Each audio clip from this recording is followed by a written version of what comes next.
Hi guys, Budget Wine, Bacchus Bruce. Got the backstory on the 2018 San Clemente Sauvignon Blanc. This is coming out of Chile. They're designating it the Central Valley, which is a big place. It could really be a lot of different places. Got this for $4.99 at the grocery outlet here in Hayward, and it is a 2018, and as we're approaching the end of our year here, I thought it might be fun to try something very, very recently bottled and released. So kind of an interesting story with Sauvignon Blanc from Chile.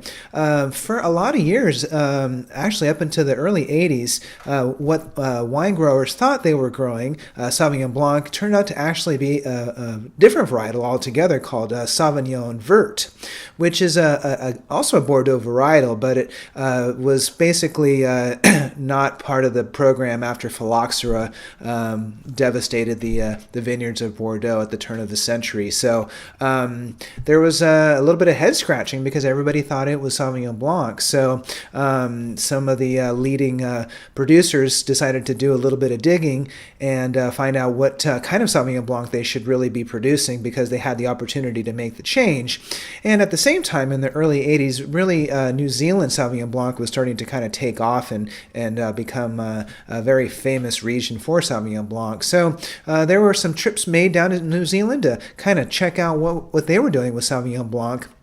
And slowly but surely, as time went on, up into the early 90s, vineyards were basically being swapped out for Sauvignon Blanc, actual Sauvignon Blanc. Now, one interesting thing about Chile in general is that it's a very dry, arid environment for growing grapes.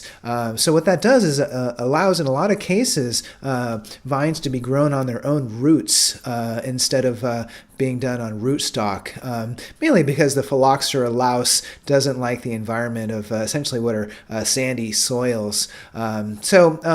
Very interesting stuff. So the name behind the outfit is called Vino Chill.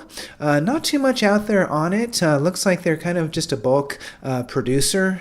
They did produce and bottle the wine, but again, we don't really have much more information than that. Other than this is a very fresh seeming wine, so I'm looking forward to trying it. Hope you are too. We'll see you in the tasting room.